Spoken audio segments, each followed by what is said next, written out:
Uthi bewazi nje isimo somzimba wakho indlela abantu abakubuka ngayo. Ubukhulu bomzimba bungakwenza uhlale ukhathele, uhluleke na ukusebenza, uhlale ujuluki, kugcine sekunephunga elibi emzimbeni wakho. Uma kunjalo, thola i-Body Shape Care kaBabu Dokotela unciphe kahle emzimbeni. Umzimba wakho ungalengi kodwa unciphe ngendlela efanele umzimba wakho. I-Body Shape Care kaBabu Dokotela iyatholakala eThekwini noma ushayele ku 082 459 1816 noma ku 063 689 8922. Khumbula, isimo somzimba wakho singalungiswa i-Body Shape Care kaBabu Dokotela.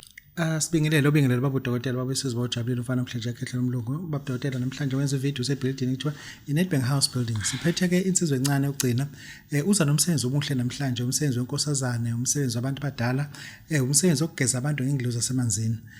Siyakujabulela lokho kuzwa umelaphi wendabuko ebuyela phansi kuma basics. Ngabonke abafike bekhuluma into ezinkulu, bakhuluma izimpondo, zigubhu but yena nje ubuyele phansi entweni yethongo, ithongo lemnikelona. Gcina akubingelele usinike nenamba yakho abazokuthola kwena abafuna ukubhuka. Ake sibingelele. Awubingelele ugcini Sibongo MKHATHAZO. Inamba engitholakala kuyona ithi 0677 437706. Uma ufuna ukubhuka ukuthi sami siyokugeza emanzini kuze kuvuleke yonke into eyinhlanhla kuwena, futhi ukuthi ubhuke lapho sami siyokusebenza. Ake sikhulume lana kunomuntu ingane yakhe iboshiwe sekwezivili, siqala kabusha iseNew Prison iseCockstad, and then into eboshelwana yaboshwa nase baphuma. Unengane namanje intombazane na 21 hlelene nobaba omdala and ayazi hlaleni kulamuzi la akayenze lutho. Ugogo ingane zakhe kumanje zimlalelisa shana zodwa akekho umphendula umtshutshela imali yempesheni.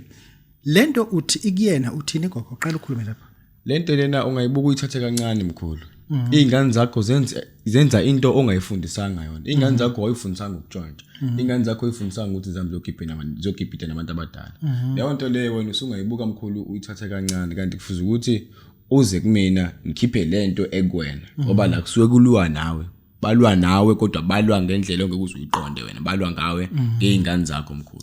Uyazi enye into ezobuya ihluphe abantu abaningi bangangayi understand bathi hayi siyathakathwa yini kanti kuvese kunesidalwa esavuka la ekhaya singavuki kabe saphenduka sawumdliwa into ade zenziwa abantu bomndeni bazivusa basebenza ngaso bafa kanti bona bangesibulala esikhupheni. Sesihlupha wena ke manje umfowenu phela wenza lento, malume wakho wenza lento, ingane seze uthi kiwo lwandle uthini bantu angithi bhuka kumina sihambe siyolwandle sikhiphe yonke lento le eyenzakala wena ungayazi ukuthi yenzakala kanjani mkhulu. Kumele sifuze ukuthi sihambe siyolwandle mkhulu, sike lapho olwandle ngigeze yonke lento le. Abona after ngigezile mkhulu 100% guarantee ingane zakho uzoyeka lo msangano wenzayo, ingane yakho izophuma ekwesivili ngoba ayikho lento eyiboshelwe phela. Abantu abazobe befuna ukubhuka kusuke kuyimalini koyinsebenza lapho olwandle? Hayi mkhulu, okwamanje kuyisale mkhulu.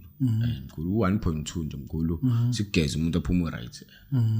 1200 kuphela mkhulu. Abamele ukuthi ufuna ukusetshenziswa bezosolwandle. Yebo, ufuna ukusetshenziswa nje kumele ubhuke kuqala ngoba baningi abantu abasebenzayo.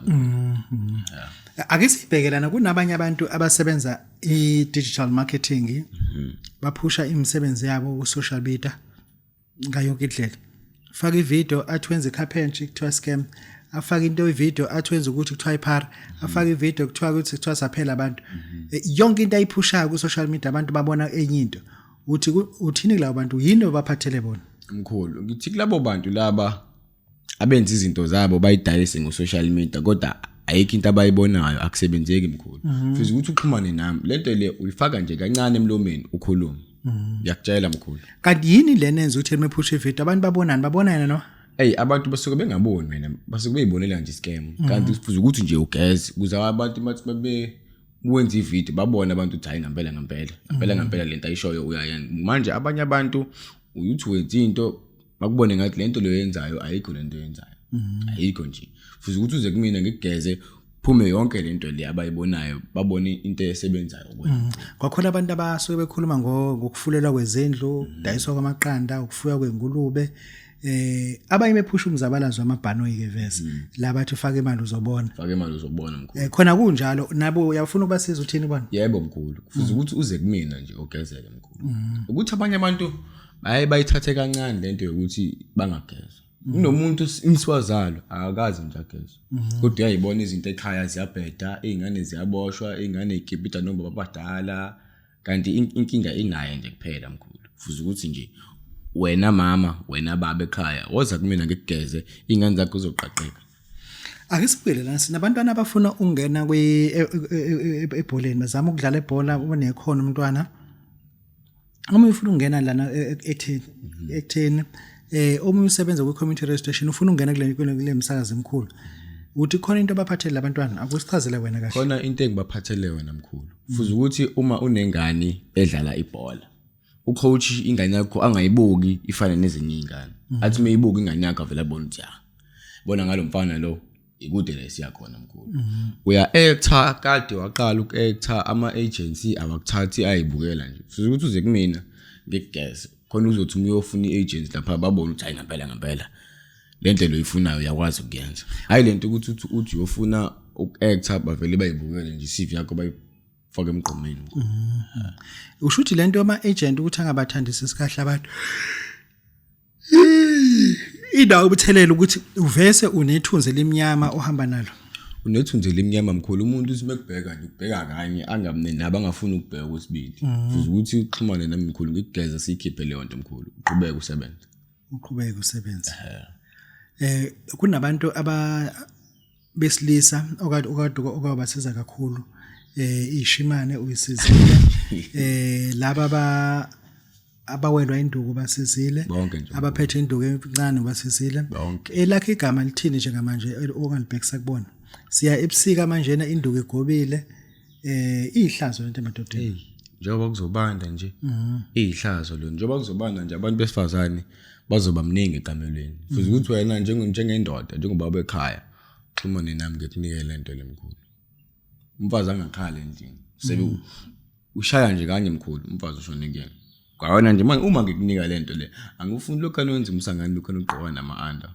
kumele uthi umfazi mengena nje ashaye engena nje anqubuzele nesicaba asilungisele ama-booking asolwandle insebenzo solwandle 1200 bazofuna ukwazi ukuthi uma bebhuka iluphi usuke kuyiwa ngalo ngoba ngeke kube isonto sobe emasotweni uthini kanti uma ubhuka phela ingakho kumele ufone usho ukuthi ufuna ukuthi uye kwenziwa lento le then mina ke bese ngibona ukuthi hayi ngosuku oluthile sesingahamba sokwenza lento hayi kulungile bazokuthola kanjani uma ufuna ukungithola uyakwazi ukuthi ungi-WhatsApp uyakwazi futhi ukuthi uphinde ungifonele kuyona le number le 0677 43 7706 okay uluphi usuku abazibafona ngalo mhlawumbe usenkonzweni kuduma igubhu bangafoni mhlawumbe kanti mhlawumbe usashaya ogani esontweni hayi akuduma igubhu kumina mkhulu every day ngilungifica ngi-online ukufona futhi ngizoyibamba ifoni hayi ke no sibonga kakhulu bonga Babu Dokotela babesizwe bawujabulile siyabonga Uthi bewazi nje isimo somzimba wakho indlela abantu abakubuka ngayo. Ubukhulu bomzimba bungakwenza uhlale ukhathele, uhluleke na ukusebenza, uhlale ujulukile, kugcine sekunephunga elibi emzimbeni wakho. Uma kunjalo, thola iBody Shape Care kaBabu Dokotela unciphe kahle emzimbeni. Umzimba wakho ungalengi, kodwa unciphe ngendlela efanele umzimba wakho. iBody Shape Care kaBabu Dokotela iyatholakala eThekwini noma ushayele ku 082 459 1816 noma ku 063 6898922. Khumbula, isimo somzimba wakho singalungiswa iBody Shape Care kaBabu Dokotela.